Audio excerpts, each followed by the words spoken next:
Hello everyone, and welcome back to my ramble about sowing peppers, because that's what I'm going to be doing today. I'm going to be sowing these world beater variety of sweet pepper, and I'm going to be sowing 6 of them. And I've already got my compost prepared. I've sifted it already, I've put some perlite in it, and I've got the moisture content right so that it clumps together nicely, and when I do that it opens. Now once again, all my pots and all my implements that I'm using have all been sterilized.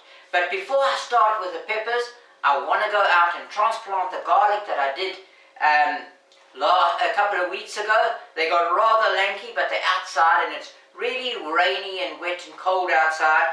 So I'm not going to take you outside, but I will see you after I've done that.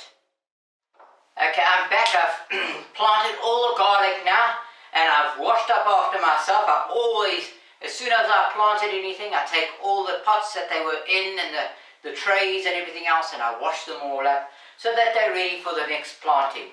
Now, to get on with the peppers, we do it as we've done before. We put the compost in, we get our little compress, and we just compress it down. Not too hard, just give it a nice little tap so that the compost is firm. Well, firm it up a little bit, but don't hammer it down. And then you just sort of make it nice and tap it around just to get the air spaces out. And you go on to do the next one. And I'm going to finish up and do these 6 pots, because I've got 6 pots. And I'll come back to you after that. Okay, this is the stage that we're at the moment. Now, I've got this pot. Now I've got all my pots, they've all been filled up and compacted down with this little block like this. Now what I'm going to be doing is I've taken these seeds. These are your peppers, your sweet peppers, and they're called world beater, the variety.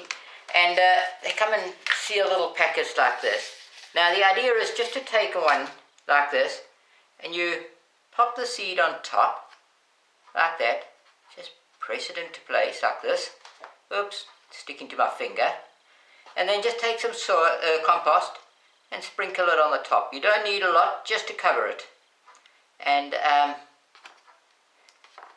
that'll be it. Just sprinkle it over the top.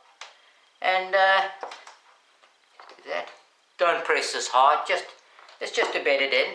And then later on, or just before I go, I'll put it down to, I'll water it in with some water. But you just sprinkle some compost over the top like this. And I'll just sort of firm it down a bit. And I'll do the next one as well. And that's how I plant my peppers. Relatively simple, straightforward system. And it worked well for me last year. Although my peppers didn't overwinter very well in the polytunnel.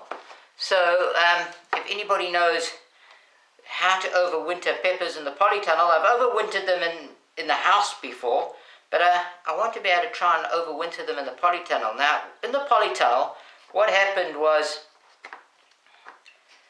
I think what happened is I just put them in the polytunnel and hoped for the best. But as the rains came down, or the condensation happened, and the polytunnel got wet inside, then the wind came and blew it, and this caused like a rain inside the polytunnel. So inside the poly itself, it was very, very wet. And that, and then it was also extremely cold. And I think all the plants froze. So if you do have any ideas of how to overwinter in a polytunnel, please just put in the comments and that, because I'm going to be trying to run a few experiments over the winter, or next winter again, to see how I can do that. Anyway, these are finished. Enough of my babble. Okay, now I've got all my pots planted. Now I just want to obviously label them up so I know what they are. And once I've labeled them all up, I'm then going to be popping them into the heated propagator. And that'll be all. And I want to thank you very much for watching. Bye-bye.